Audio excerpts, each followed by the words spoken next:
Hey there, nice to see you. It's time for the Bronx Buzz. This is BronxNet's program where we talk to reporters and writers and editors and journalists of all kinds who write about issues that are important to the borough of the Bronx. In our second segment, there is a wonderful, wonderful new Art Deco exhibit or kind of like study of Bronx Art Deco buildings, which of course they're all over the place.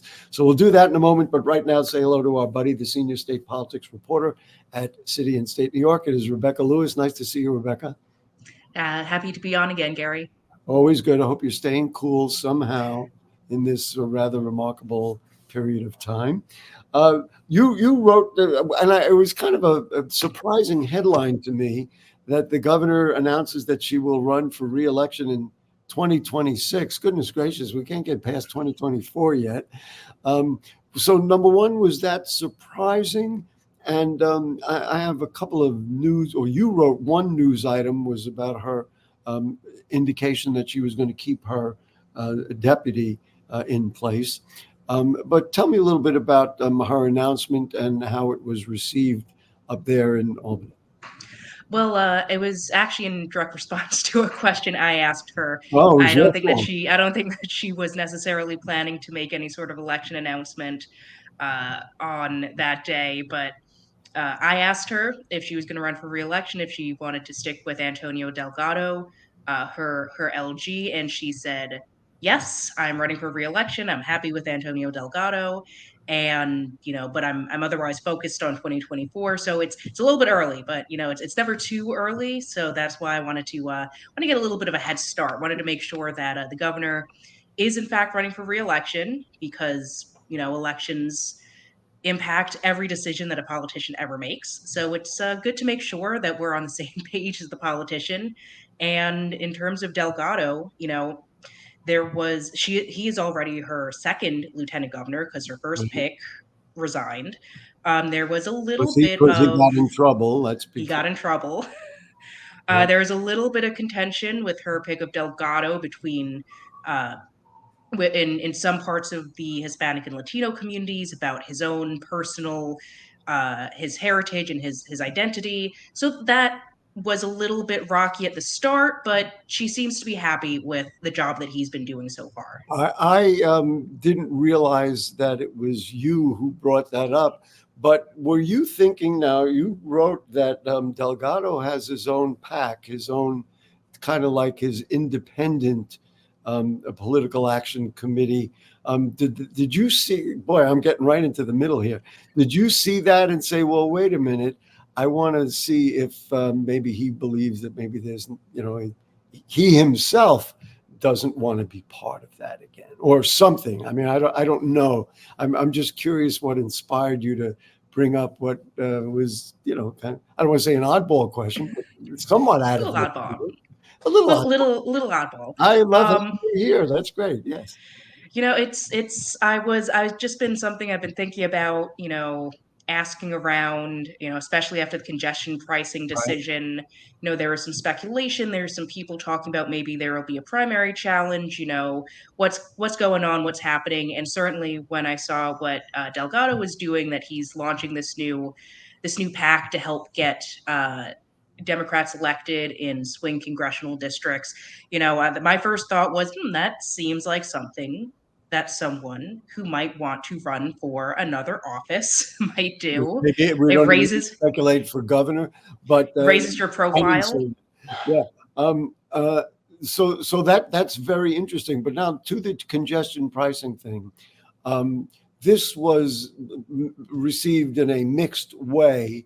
My own evaluation of it is if that's what she wanted to do, there probably was a much better way or better ways to handle it than drop it, just weeks before it was supposed to happen, and then of course lay a major burden on the MTA. And this is really the question I want to ask you. It has come out, and it seems somewhat logical that the politics were involved, and that if congestion pricing happened and it didn't go as smoothly or it impacted certain people, then it might have impacted the congressional elections in New York State. So she said, you know what, we better not go there right now. What do you make of that philosophy? It's there's certainly a degree of logic to that, and it's less to do with the idea that she is that this is a decision that would proactively necessarily help any candidate so much as it takes away a potential line of criticism for Republicans to use against the Democrats. It's Yes. congestion pricing was very unpopular in the suburbs, and the governor is, I think, hyper aware of the concerns of the suburbs, especially after her last election, and just sort of the fact that she needs to win those areas. She didn't win them in 2022, and she's had some decisions that's made parts of the suburbs mad at her. So she's definitely tuned in, or at least tries to be attuned to the concerns of the suburbs, and she definitely wants to help win back the House after she was sort of blamed by a lot of both state and national political observers for what happened in 22 and Democrats losing Losing, the yeah. House. You know what is fascinating to me, and of course you covered this and watched it as closely as anybody, is George Latimer, and I'm going to put moderate Democrats in almost the same place. A lot of his ads said that he supports progressive ideas, and so I wonder if Governor Hochul gets caught in this kind of ideological thing that maybe in her mind she does have, just like Latimer, has progressive ideas, but can't admit to being part of that because politically it doesn't work because she'll lose, as you say, the suburban voters or Long Island or whatever. So I'm just curious what you think of that. Well, I think that Hochul is at her core fairly moderate, fairly centrist. She, got her start in local politics in upstate New York. I think that, she is still a New York Democrat. And a New York Democrat is definitely going to be more progressive than Democrats in other parts of the Right. country. But I think, and not to go back to, past. I think it might have been. I think it was Cuomo who said this, but I could be. It could have been any number of people who brought about the idea of the pragmatic progressive of differentiating oneself from the far left progressives, and but not actually wanted to divorce oneself from the progressive label, which is pretty well received in Democratic circles. But she definitely is in a spot where she's trying to appease the left wing to a degree without alienating the more moderate centrist parts of the party. And we definitely saw with Jay Jacobs after the Latimer Bowman race, him saying we've seen the left wing be successful the past couple of years. Now we're swinging back towards the center. New York voters want to see moderate problem solving Democrats, not like left wing radicals Right. in the way that he's characterized it. Which leads us right into a headline of one of your stories. Progressive state lawmakers prevail in the primaries, so therefore they have prevailed, but progressive insurgents struggle.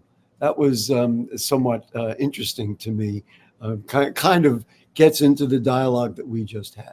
It's like, you're progressive, but we're not going to accept new progressives. In other words, here in the Bronx, what's his name? Michael Benedetto won against a progressive insurgent, Jonathan Soto, so to speak. So I'm just curious if this fits right into that same understanding of the political world, of the democratic political world.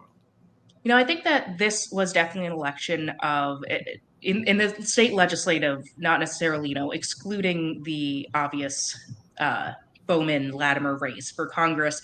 It was very much almost a status quo kind of election, where you did have moderates try to unseat progressives and socialists who came up short, but you also had progressives and socialists who failed to unseat moderates. So it's very much, if you were in office, you stayed in office. So I mean, I think that to the degree that both sides can declare victory, both sides could also see this as something of a loss, because there was uh, very little net change. Now, the DSA did gain one new member in Claire Valdez in Queens, it was effectively an open seat, an open race, because Juan Ardila was the incumbent assembly member, was effectively a non-issue in that campaign due to his sexual misconduct scandals. So there was a little bit of a change, but for the most part, it was sort of the status quo. Neither side really had a huge Yeah, shift in we power. walk out after primary day and say we won? Before we run out of time, I want to ask you about this mask ban proposed by one of the Bronx Assembly members, Jeffrey Dinowitz, that they are and civil rights group pushing for a mask ban. You know, when Governor DeSantis in Florida proposed a mask ban, um, progressives all over the place were like, "What are you doing it because you think the pandemic is over and it was a fraud, a hoax or whatever?" But this was really because they are trying to prevent crime, right? Governor Hochul, I think, indicated something of that nature as well. Yeah, so this is the way that they are framing it, and it is, true that New York did have uh, a ban on wearing masks in public settings and public gatherings prior to the pandemic, and that was actually kind of an issue during the pandemic of uh, repealing that so that people could safely wear masks in public. But now you have concerns about people wearing masks not for public safety, for public health reasons, but to obscure their identities during uh, when potentially committing a Committing a crime. crime, or we've seen during protests people wearing masks, and there have been allegations of particularly anti-Semitism at some of these protests, and that is why we're seeing one of the groups that we saw was the ADL was there to say we need to combat this rise in anti-Semitism and make sure that we can see the faces of people, but it's contentious. It's a This is tricky issue. we only got about a minute, but this is very contentious because there are people who still feel comfortable. There are people who may be health compromised in any number of ways. They may even have COVID riding the subway. I would rather they wear a mask. It's how do you see that playing in just a couple of words? Do we think that's the kind of thing that's going to pass as legislation, or I don't know. I don't know how to handle it. It's a work in progress, is the way that Assemblymember Dinowitz had called it, because he was very clear that he doesn't want to. The target is not medical masks, surgical masks, and N95s, but is the kinds of masks that kind of cover up the whole face, or really are used to obscure the identity. But it becomes complicated when you come down to enforcement, where someone might be wearing a mask that covers half the face, but enforcement might say, well, they're trying to use it to obscure their identity. How do you make sure that people who are wearing it for health reasons How do you are judge not targeted? Sure. And then what do you do? Going to lock somebody up who is health compromised? Anyway, Rebecca Lewis, we could talk for a very long time, but the short amount of time we got a lot done. And say hello to all our friends over there, and thank you on behalf of everybody for the work that you and your colleagues do at City and State New York. Folks, if you don't read it, it is out of question the best political paper, a magazine, whatever you want to call it, in New York. And thank you so much. Yeah, thanks for having me on. Great. We're going to take a short break. And then, as I said, we're going to talk about Art Deco in the Bronx. So don't go.